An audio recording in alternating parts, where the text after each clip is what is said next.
पश्चिम बंगाल की मुख्यमंत्री और टीएमसी की मुखिया ममता बनर्जी ने नई दिल्ली में इलेक्शन कमीशन ऑफ इंडिया के मुख्यालय में chief election commissioner Gyanesh Kumar से मुलाकात की।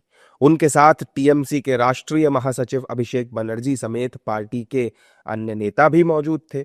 इस दौरान इलेक्शन कमीशन के ऑफिस के बाहर दिल्ली पुलिस और पैरामिलिट्री फोर्स काफी तादाद में तैनात रही।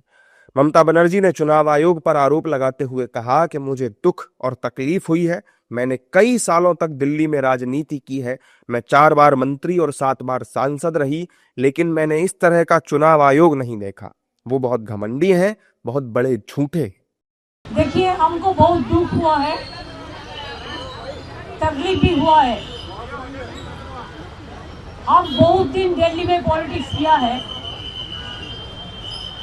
हम 4 टर्म से मिनिस्टर थे, 7 टर्म से एमपी थे, लेकिन हम कभी ऐसा इलेक्शन कमीशन को नहीं देखा जिन्होंने इतना एरोगेंट है, ग्रेट लायर है।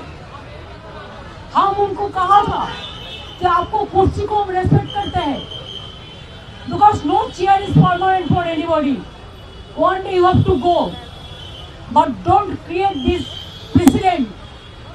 And only why Bengal is being targeted? लोकतंत्र में इलेक्शन होता है, डेमोक्रेसी का फेस्टिवल। और आपने क्या किया? पहले 58 लाख लोगों को बांट दिया, निकाल दिया, और उनको आप डिफेंड भी करने नहीं दिया। ममता बनर्जी ने चुनाव आयोग पर एसआईआर के नाम पर वोटरों का नाम काटने का आरोप लगाया, जिसे लेकर उन्होंने दिल्ली में कूच किया। ममता द्वारा चुनाव आयोग पर आरोप लगाने को लेकर सियासत भी गर्मा गई है। बीजेपी नेताओं ने सीएम ममता पर जनता के बीच भ्रम फैलाने का आरोप लगाया है। इस दौरान बीजेपी नेताओं ने कहा है कि ममता बनर्जी केवल घुसपैठियों को बचाने के लिए ऐसा कर रही हैं। एसआईआर के बारे में केवल बंगाल में नहीं चल रहा है, पूरा हिंदुस्तान में 12 स्टेट पर चल रहा है। लेकिन वो हैरानी के बात क्यों बोल रहा है जानकारी नहीं। वहाँ हैरानी जो कर रहा है ममता बनर्जी खुद कर रहा है, उनका भतीजा, उनका दल का विधायक सारी जगह पर फॉर्म 7 डालने के बाद जो फेक वोटर है, बांग्लादेशी, रोहिंग्या, मुस्लिम है, उनके खिलाफ वो फॉर्म छीन ले रहा है।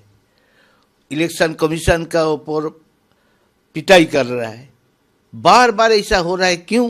पहले तो जनता का पास से खुलासा करना चाहिए, तो ममता बनर्जी क्यों ऐसा कर रहा है? अप्रैल के बाद तो मुंह काला होना ही है और सुख पर मनाना पड़ेगा, इसी की तैयारी कर रहे हैं दिल्ली जाके। ममता बनर्जी की ड्रामा पॉलिटिक्स सारा देश देख रहा है। समय पूरा हो गया है, अब जाने का समय है, इसलिए ये सब ड्रामाबाजी चल रहा है। इससे कुछ बनने वाला नहीं है। पूरा समय मीटिंग करने के बाद बाहर आके इस प्रकार ड्रामा करना क्या मतलब होता है? कुछ बनने वाला नहीं है, हाथ में कुछ बचा नहीं है, जाने का इंतजार है। ऐसा है, अभी वो बंगाल के जनता भी उनको बहुत सीरियसली, गंभीरता से ले नहीं रही हैं। ममता बनर्जी एक ज़माने में वो शेरनी मानी जाती थी, एक लड़ाकू नेत्री के हिसाब से उनका पहचान था। वो बहुत संघर्ष करके आगे आए हैं, पर बीते कुछ साल में, विशेषकर जब से वो मुख्यमंत्री बने हैं बंगाल से, उनका बुद्धिभ्रष्ट हो गया है। वो समझ नहीं पा रहे हैं सत्ता और देश में किसको प्राथमिकता देना चाहिए। ममता बनर्जी की राजनीति का असली चेहरा, घिनौना चेहरा, जिहादी चेहरा सामने आ रहा है। अवैध घुसपैठियों को बचाने के लिए घुसपैठियों को संरक्षण दे रही है, और घुसपैठियों को बचाने के लिए, उनको लामबंद करने के लिए तुष्टीकरण की राजनीति की प्रकाष्ठा करते हुए भारत के प्रतिष्ठित चुनाव आयोग पर झूठे आरोप लगा रहे हैं।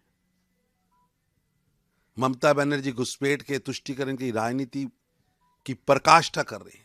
एक तरफ बीजेपी नेताओं ने सीएम ममता बनर्जी के आरोपों को निराधार बताते हुए खारिज कर दिया है, जबकि दूसरी तरफ कांग्रेस नेता ममता के आरोपों को सही करार दे रहे हैं। कांग्रेस नेताओं का कहना है कि चुनाव आयोग वोटर लिस्ट में गड़बड़ी कर रहा है। मैं समझता हूँ हाथ कंगन को आर्सिक किया।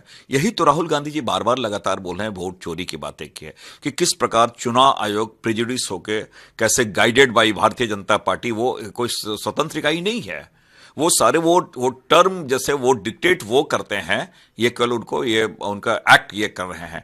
तो मैंने कहा कि चुनाव आयोग न निष्पक्ष न स्वतंत्र है, और मैं समझता हूँ ममता जी, क्योंकि वहां चुनाव है और वो इन चीजों को लगातार वो रख रही है, और जिनको मृत घोषित किया उनको लेके सामने हो गए। तो मैंने इसलिए कहा हाथ कंगन को आर्सिक किया। आयोग के अधिकारियों को अपनी हद में रहना होगा। राजनीतिक नेतृत्व और जो भी लोकशाही द्वारा चुना हुआ राजनीतिक नेतृत्व है, 15 साल के आसपास जो मुख्यमंत्री रही हूँ, तमाम केंद्र के मंत्रियों के पद पर रही हूँ, ऐसी महिला के साथ अपमानजनक भाषा में व्यवहार करना ये कतई बर्दाश्त नहीं किया जाएगा चुनाव आयोग के अधिकारियों के द्वारा। समय आएगा, सबको अपने किए की सजा मिलेगी, कानून सम्मत सजा मिलेगी। एसआईआर की प्रक्रिया शुद्ध रूप से भारतीय जनता पार्टी को एक कवर फायर देने का तरीका भर चुनाव आयोग ने रख दिया है, इसके अलावा और कुछ नहीं है। इससे पहले ममता बनर्जी की सोमवार को दिल्ली के बंग भवन के बाहर तैनात सुरक्षा कर्मियों से बहस हुई थी और उन्होंने अपने राज्य में मतदाता सूचियों के एसआईआर से प्रभावित परिवारों के उत्पीड़न करने का आरोप लगाया था।